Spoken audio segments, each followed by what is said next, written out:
Hello, everybody. We've got Drew and Colin here this morning, and we are going to talk to you on this right now.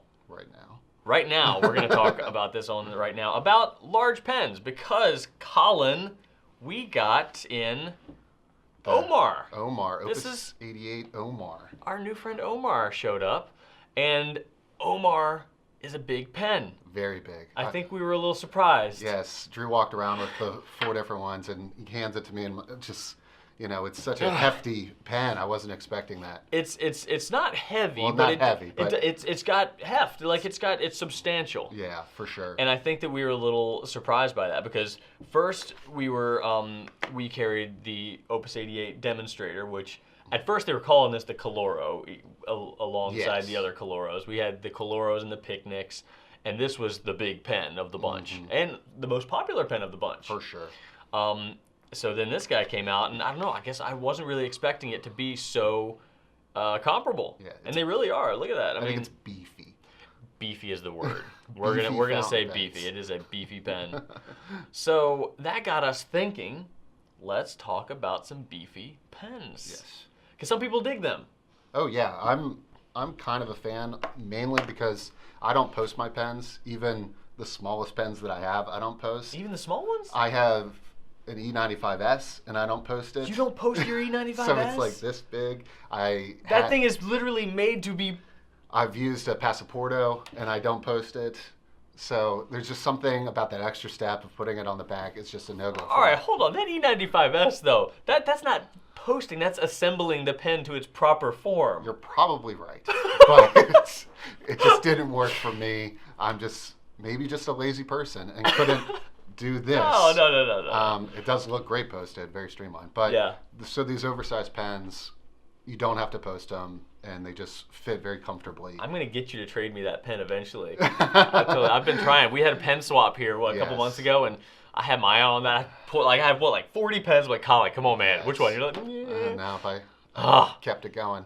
I'm gonna it's non-posted life will stay with It's me. non-posted life. So anyway, we're going to talk about some of the larger pens that we carry here in the store. There are some other prolific larger pens, Sailor King of Pens, Montblanc 149 out there, but we're going to look at the ones that you could choose to go and get right now if you so wished. So let's start off kind of toward the more accessible area with the Jinhao 159. Yes, not at all related to the 149. No, why would you think that? Not at all. No. So for about $10 here, you can get a honker of a pen. So a substantial, hefty, beefy, whatever fun little descriptor you want to add to these pens, it can be yours. And you've got a number 6 nib that goes well with lots of other number 6 nibs. If you did want to purchase a different size, it's quick and easy to swap out. Yeah, the 159 is one of my go-to recommendations for anybody that just wants a classic-looking pen that writes well. If you swap in a Goulet nib, you're in $25, and it writes as well as any $100 pen I've used. Yeah, it's a solid pen. So let's check posting. Ugh. It can be done. It can be done. I think you have to have massive, giant hands for it to. I have small hands. Yeah. like my hands compared to Brian's is like. Well, yeah. I mean, that might work for Brian, but. In general, most of these are pretty good to go not posted. So I think larger hands would be more comfortable with larger pens. Yes. Or folks like Colin who choose not to post. That really helps with the balance factor. So you can write without it feeling underweighted or backweighted. Yeah, for sure. So what do you want to go into next? Let's do the Well, if we're going by price, you don't have to. All-American. This is the Conklin All-American Brownstone. I think this is right around maybe $80, $90. Yeah. Somewhere around there. Also has a number 6 nib, so you can swap on a Goulet nib or any other number 6 that you may have. Yeah, comes standard with a Bach nib if you buy them from us. Yes. This is probably the smallest oversized pen, but it still has good size to it. Is it postable? It is postable. All right, so you can really get that out there. I know large yet lightweight pens are a big thing, especially with people that like the ergonomic sort of grip to it. So both are the All-American is very lightweight considering its size. It feels very comfortable in hand. Right, and one thing I will say about that in comparison to the new OMAR that we're launching, or have launched, this is a lightweight large pen at first, but then you got to think... all the ink that you're going to put in it. Exactly, it's an eyedropper. So that's going to change. The Brownstone is a standard cartridge converter pen, so that thing isn't going to get totally filled with ink. So that is going to be a factor. Yeah, I mean, that can hold like 3 or 4 milliliters of ink, which carries its own bit of weight to it. A lot of threads on this thing, too. Yeah, well, that's a good thing, I think. All right, you want to move up to the Collier? Yes. So this is the Edison Collier, and I, for this right now, I wanted to pick the Persimmon Swirl because this color is what people are normally after when they're coming to this pen. You think so?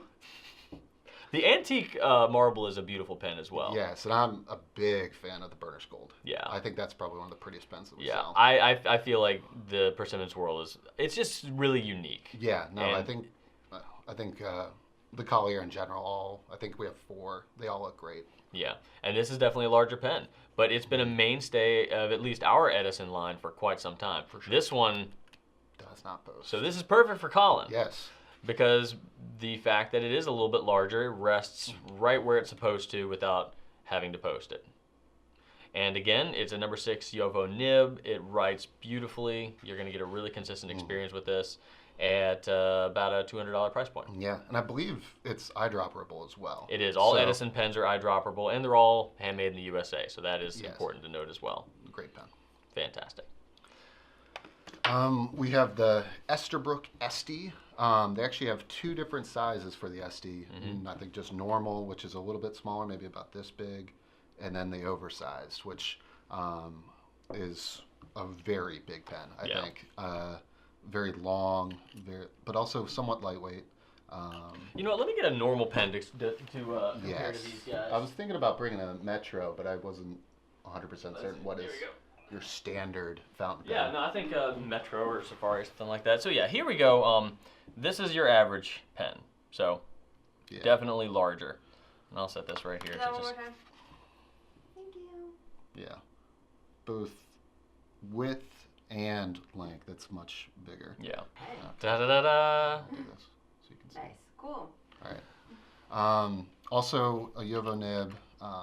This is one of our newer pens. I think we started picking it up just late last year, and I think it's one of my favorites. They have some really classic-looking designs coming out. Yeah. They have a green one that just came out, and then hopefully more colors coming soon. And they've also got a really cool capping mechanism in here. You've got an inner cap that's spring-loaded, so you can kind of see that it's got some bounce to it as you're screwing it in.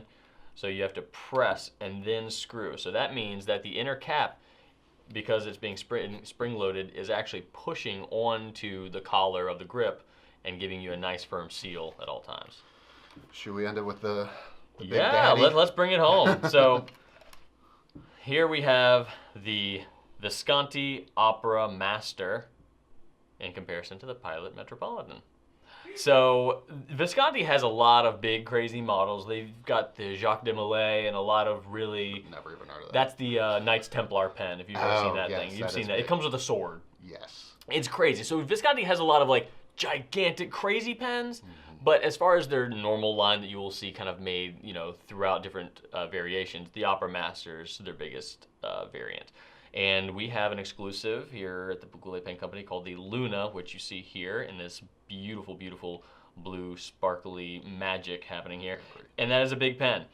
And this pen has metal accents, so if we're talking about weight, and you know what, Colin? There's no way I would do this.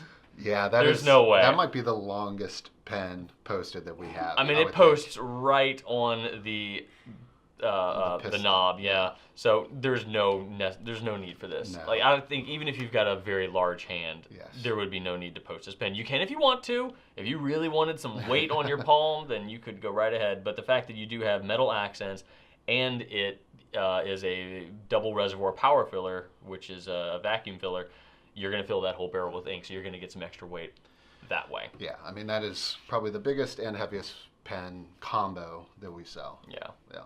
But it is a great pen. great performer, Absolutely. and we are really, really proud to be offering this specific variant. Mm-hmm. And those are the ones that we thought would be easily accessible to you, the ones that we see purchased a lot, and the ones that we could very clearly demonstrate kind of their advantages on. Hey Drew, show us all the new colors of the Opus 88 pen. Well, Andy, I would love to, at this point, show you all the colors to the new Opus 88 pens. Thank you so much. Oh, you're welcome. This is foresight and thoughtfulness. All right, so here is Omar, and then next to him is Omar, and then you'll see Omar, and this guy is, we're going to call him Omar. So here's the whole happy family. I can't hold them all from the That's sides right. at this point, Andy, No, but this is good. I We're would gonna if I show off the could. color. Yeah. So here we go. They are all eyedropper pens, like they're kind of cousins, but they do have that rod in the center of the pen that plugs the section from ink. So if you wanted to travel with it, or if you wanted to restrict flow or open flow, you have that option. And there we have it. That's it. That is it. At this point, all you need to do is ride on.